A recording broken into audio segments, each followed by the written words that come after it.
When night falls, the darkness starts to speak. Between each breath and the silence, there are whispers no one was meant to hear. This is Night Whispers, where the dark has a story to tell.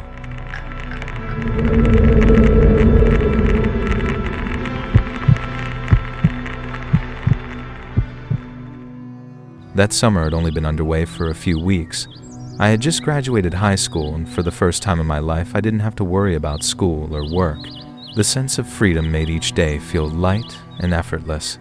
Early summer is always the best time of year, and I truly felt like I was living the most beautiful days of my youth, completely relaxed and believing nothing could possibly ruin it. In Wyoming, newly graduated students often drive far out into the Rocky Plateaus to go climbing. I'm not sure if this is a statewide tradition or just something unique to my school, but everyone liked treating it as a coming-of-age ritual. Climbing a slightly risky rock face, breathing in the fresh air, and celebrating freedom after years of studying made everything feel much more meaningful. Our group of friends had talked endlessly about the trip for weeks. When summer finally arrived, we all agreed it was the perfect time to go. The group consisted of me, Alexandra, Nick, and Jack, friends since middle school. Alex was also the only one with a car strong enough for a long drive, so she naturally became our designated driver. None of us objected because we trusted her completely behind the wheel. Alex loved her Jeep, practically treating it like her baby, always finding excuses to take it off-road or up a hill. She was also the perfect driver since she didn't drink while the three of us planned to crack open a few beers at the top. Our original plan was to stop at Flaming Gorge to enjoy the view and then continue across the plateau area to find a good climbing spot. Flaming Gorge was stunning that day. Standing high above the water and cliffs reminded me exactly why I loved this place so much. We took pictures, joked around for nearly an hour, then headed back toward Route 80. Continuing along Highway 141, we noticed a tall rock formation beside the road. The slabs were solid and towering, looking ideal for a spontaneous, exciting climb. Alex pulled into the small gravel area beside the road. We grabbed our gear, backpacks, food, and a few beers, then headed toward the rock. The plateau wasn't too high, only about a 15-minute climb. It wasn't overly difficult, but just challenging enough to make the experience fun. I brought my camera knowing Alex would force us to take countless photos to post online or save as memories. Alex climbed first because she had the most experience, followed by me and then Nick, with Jack coming up last to watch our pace. The rock had many natural handholds, so the climb wasn't too hard. Once we reached the top, the scenery shocked us into silence. Wyoming stretched endlessly in all directions, rock, sparse forest, and endless blue sky, making us want to stay up there forever. We cracked open our beers and talked about old friends, future plans, and random stories. I was staring into the distance when I noticed a red pickup truck speeding down the road. What was strange was that it braked sharply right after passing Alex's Jeep. I watched carefully, then saw it begin reversing back onto the same stretch of highway, right in the middle of the open road. All four of us went silent as the truck reversed into the gravel lot where Alex's Jeep was parked. A man stepped out. From our height, we could only see his build, tall, somewhat solid, but not his face.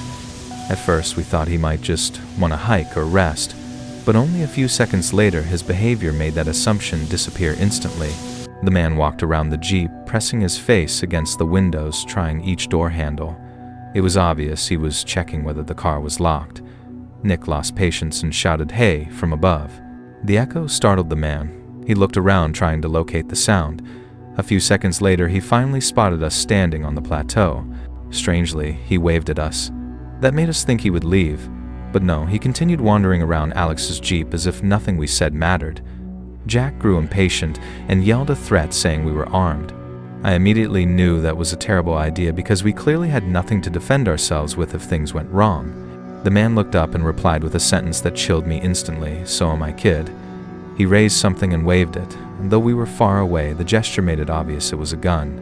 Before we could react, he began slamming his shoulder and elbow into the Jeep's window.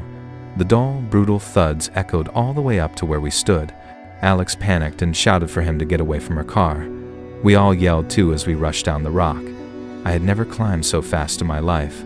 My whole body shook from fear as I tried not to slip. When we neared the bottom, the sharp sound of shattering glass rang out. We sprinted toward the Jeep, but the man quickly turned, raising his gun directly at us. We froze instantly, hands shooting into the air just as he ordered. He demanded that we throw our wallets and phones on the ground, then step back. None of us dared resist. We followed his instructions exactly, fear tightening everything inside us. It all happened so fast that I couldn't even think, just feel my heartbeat pounding violently in my chest. When he bent down to pick up our belongings, I finally saw his face clearly. He was a middle-aged man with scruffy facial hair and sun-worn skin. There was nothing distinctive about him, which somehow made it even more frightening, because people who look that ordinary can disappear anywhere unnoticed. After gathering everything, he pulled out a folding knife, making us all tense even more. He walked to the front tire of the Jeep and stabbed the knife into the rubber, dragging it across so the air hissed out. Then, as if nothing unusual had happened, he folded the knife, climbed back into the red pickup, which had no license plates, and drove away. No threat, no glance back. Just a cloud of dust left behind while we stood frozen in shock. Alex exploded in anger while I remained trembling from the memory of the gun pointed at us. Not only had we been robbed, her car was damaged, the road was deserted, and we had no phone to call for help. The situation threw all of us into panic and helplessness. But we had to calm down quickly because standing there too long in such an empty place didn't feel safe either. Jack and I immediately started replacing the tire, even though our hands were still shaking from leftover adrenaline. We all knew we had to leave that place as soon as possible. Once the Jeep could move again, Alex sped in the direction the truck had gone, but the road was empty. There was no trace of him. In the end, we gave up and drove back to her house to call the police.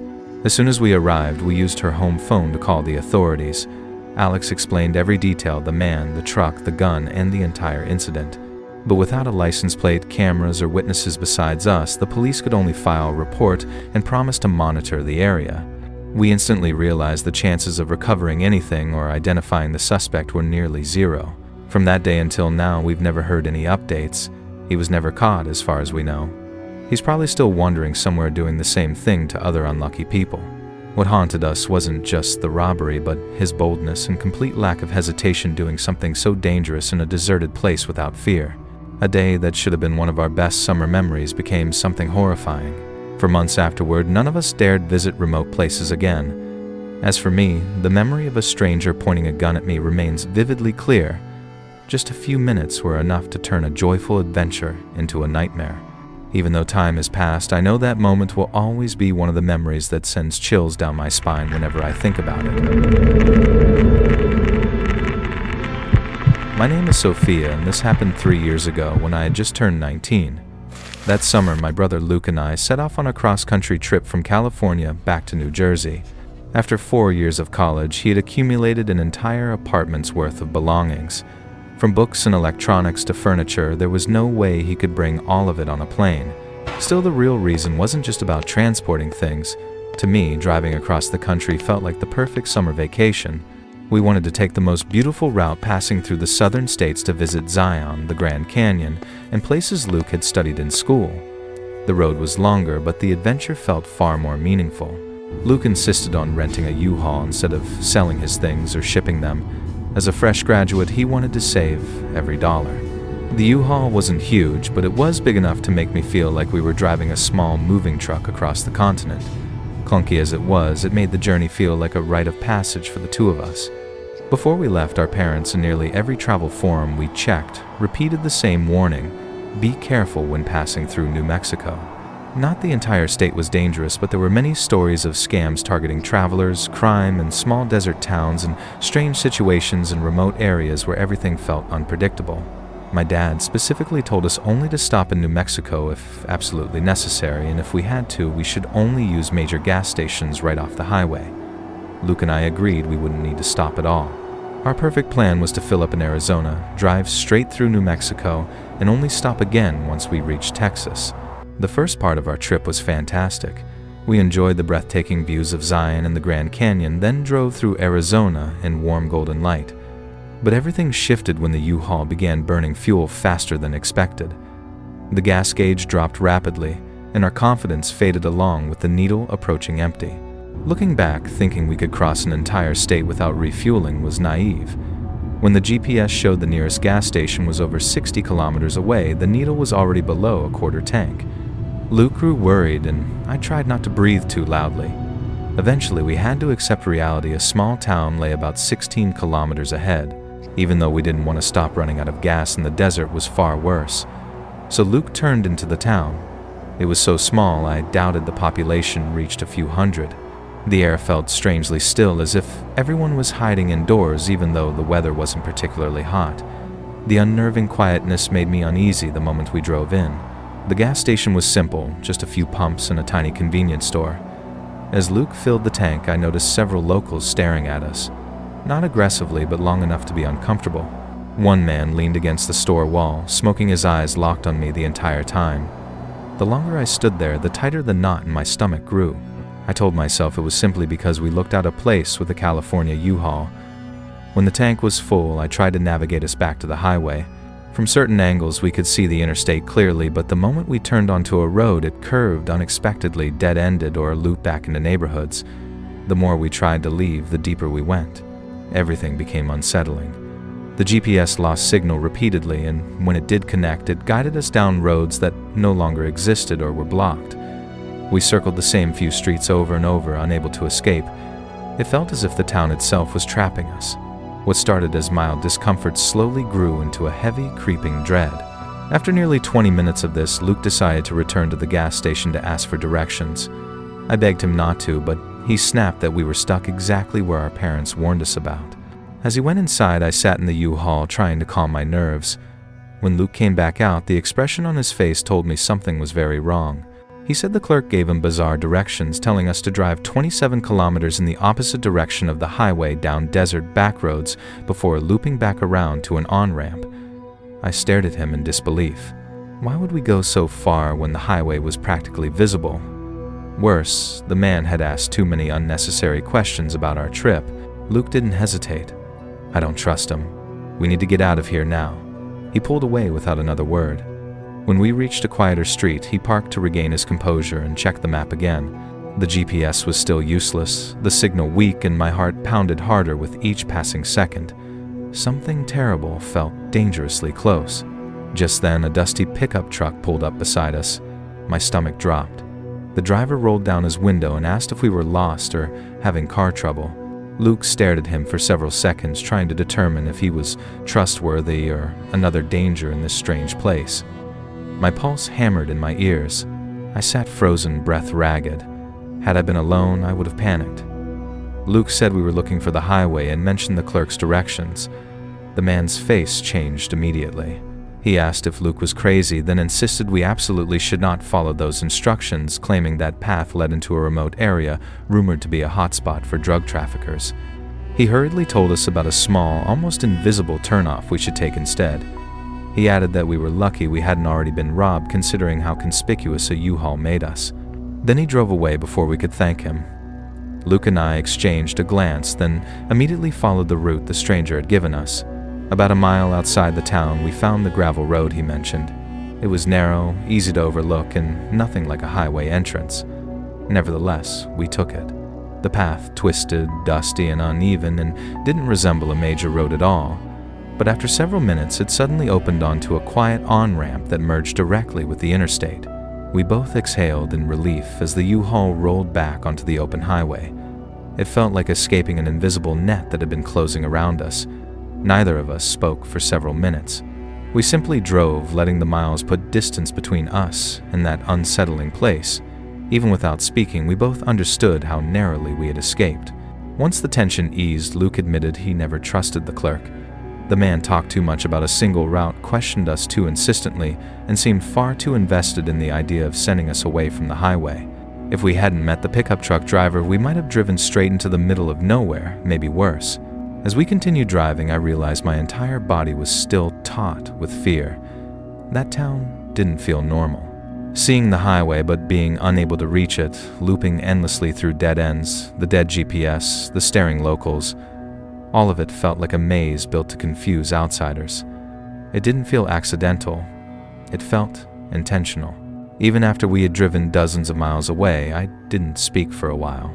When I finally did, both of us discussed the strange atmosphere, but we avoided going too deep into it, almost afraid that acknowledging it might somehow draw it back. The story sounds unbelievable when retold, but living through it felt horrifyingly real.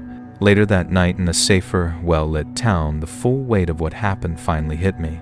It wasn't just being lost or running low on gas, it was the sense of being completely powerless in an unfamiliar place, as if everything around us was quietly conspiring to keep us from leaving.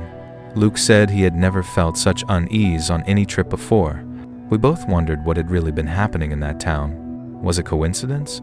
Poor roads, a failing GPS, or had we wandered into a place outsiders weren't meant to be? Whatever the truth was, the gas station clerk clearly hadn't intended to help. Following his directions could have led us somewhere far more dangerous. In contrast, the pickup truck driver felt like a single beam of clarity in a situation filled with dread. He didn't ask for thanks, didn't pry, just told us the truth and drove off. A few sentences from him might have changed the entire course of our trip. I still don't know who he was, but I'll always be grateful. When we finally reached New Jersey, our family begged to hear the story. Every time I retold it, that heavy, suffocating feeling returned, a reminder that the world still holds dark corners we can't explain. It wasn't a loud, obvious kind of fear, but a quiet, lingering one that settled deep and refused to leave. I'll never forget that sensation, like being trapped in a breathless limbo, not yet choking but knowing it's coming. Luke used that phrase and it fits perfectly. I hope I never again find myself in a place that gives off that same chilling, suffocating feeling for as long as I live.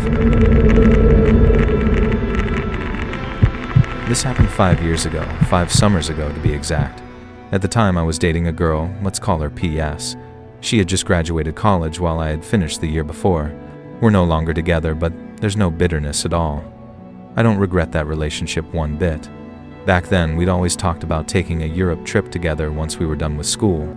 PS was mixed, half Croatian and half Brazilian, and if there was one thing that defined her, it was her determination. Once she set her mind on something, she would make it happen no matter what.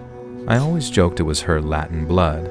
So the moment she graduated, she sat me down, opened her laptop, and started planning the European adventure we dreamed of.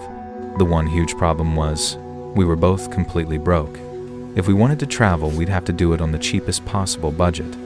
The itinerary we settled on was ambitious for 2 people scraping by a week in Croatia, finishing with 2 nights in Rijeka, the hometown of PS's grandparents. She'd never visited, but she grew up hearing stories about it. Trying to save every cent, we booked the cheapest Airbnbs and basic lodges we could find. I'm talking 1-star listings with blurry flip phone photos and suspiciously vague descriptions, but neither of us cared. As long as we had a roof over our heads, it was fine. What mattered was that we were actually going. Zagreb and Dubrovnik were incredible, even on our tiny budget. Tourists were everywhere, which made it easy to blend in and find cheap food and free activities. But Rijeka was different. It's a port city on the northern coast, not quite a beach town, more industrial, quieter, moodier. It immediately felt unlike the other cities. More importantly, Rijeka wasn't a tourist hotspot at all. Walking around it felt like we were 2 of the only foreigners in town. That should have been our first red flag, but honestly, we liked the idea of experiencing something more authentic. PS spoke decent Croatian, and I was learning a few phrases, so we felt weirdly confident. On our first day, we wandered the streets, chatted with locals, and enjoyed the everyday rhythm of the city. PS was naturally outgoing. She could start a conversation with anyone, and I wasn't shy either. People were friendly enough, though I did notice some lingering stares that didn't feel like normal curiosity. Something heavier, more watchful. Body. I chalked it up to us looking out of place. PS seemed unfazed, so I tried to ignore it. On day 2, we decided to walk a bit farther from the center and find a local spot for lunch somewhere outside the tourist bubble. Someone at our Airbnb had mentioned a small area with good seafood restaurants that mostly locals visited. It sounded perfect. We walked about 15 minutes through increasingly quiet residential streets. Houses lined the road, but there were barely any people around. The silence felt heavier the farther we went. Still, we kept following the directions until we finally saw the small restaurant. It was nothing impressive, just a modest building with a handwritten menu taped to the window. But as soon as we stepped inside, the smell hit us. Fresh seafood, homemade dishes, warm spices, it was wonderful. We sat near the window, excited to try everything. We ordered grilled fish, seafood, pasta, bread, and a cheap bottle of local wine. I remember thinking we'd found a hidden gem.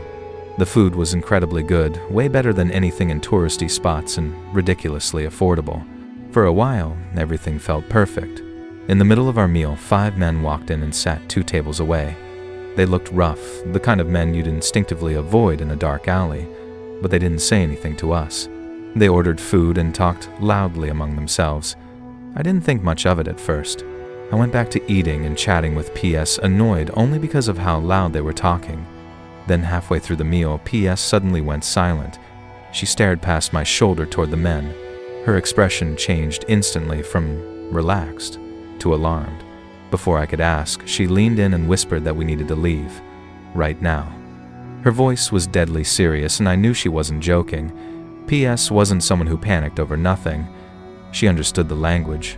She understood the culture. If she said leave, we had to leave. I tossed a handful of kuna on the table, more than enough to pay, and followed her out. She walked fast, almost running, pulling me by the arm. When we'd finally put some distance between us and the restaurant, I demanded to know what she'd heard. Her voice shook as she explained she overheard the men talking about what they planned to do to us, especially to her. They mentioned separating us and said someone named Luca would know what to do. There were more details, but she didn't want to repeat them. The meaning was clear. I tried to tell her maybe they were joking, but she shook her head immediately. They weren't speaking like people imagining fantasies. They were speaking like people outlining a routine. The calm tone terrified her. The more she explained, the colder I felt inside. I finally looked back toward the restaurant. All 5 men were now standing outside, staring directly at us. No attempt to hide it. When I made eye contact, they started walking toward us. That was enough. I grabbed PS's hand and told her we needed to run. And we ran. Not fast-walking full sprint. The problem was we were much farther from the city center than I realized. The streets between us and safety were empty, residential blocks. I heard footsteps behind us. When I glanced back, they were chasing us openly, aggressively. Pure fear pushed us forward. PS was a better runner, but adrenaline kept me close. We turned, randomly desperate to reach the busy area. Every street felt endless, every breath burning. But we kept running because stopping didn't feel like an option. After what felt like 10 of the longest minutes of my life, we reached an area filled with people, cars, shops, finally. I looked back. The men had stopped several blocks away. They just stood there watching us, knowing they couldn't do anything with witnesses around. We found a cafe in the main square and collapsed into chairs, still trembling. PS tried to hide her tears, but she was shaken to her core. I was too. While we tried to collect ourselves, an older Croatian man sitting nearby leaned over and asked in English if we were okay. We told him what happened. He shook his head and called us idiots, not insultingly, but incredulously. He said tourists should never wander alone in that part of town, especially not obvious foreigners like us. I felt stupid immediately. When PS described the restaurant, his expression darkened. He said we'd accidentally walked into a known hangout for local criminals connected to some organized group. He looked genuinely concerned, like we'd narrowly escaped something truly bad. When I asked if we should alert police, he just gave a dry laugh and said nothing. He finished his coffee and left.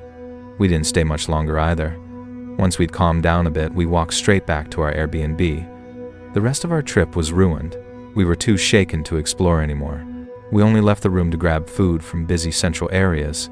Our last day was spent indoors watching movies on my laptop, counting down the hours until our flight. Everything fun about the trip had evaporated. Looking back, I'm grateful PS understood Croatian. If she hadn't caught what those men were saying, or if she'd hesitated even a minute, we might not have escaped. That experience showed me how quickly an ordinary day can turn into something dangerous, especially in a foreign place where you don't understand the local dynamics or hidden dangers. We didn't become victims, but we came close enough to glimpse what could have happened. That's a terrifying thought. To this day, I feel stupid for being so casual. Being obviously foreign in a quiet neighborhood is one of the easiest ways to get targeted. We rarely talked about the incident after returning home, but I know it affected both of us. PS had always been fearless when traveling, but that day in Rijeka changed her. It changed me, too. Since then, whenever I visit a new city, I pay attention where tourists go, where locals avoid, what areas feel wrong after dark. I don't assume everything is safe just because it feels charming on the surface. The world is beautiful, yes, but it has its shadows, and that afternoon in Croatia showed me how thin the line is between luck and disaster. Thank you for staying until the end. If the dark didn't scare you away, maybe you belong here. Subscribe to Night Whispers and let the darkness find you again next time.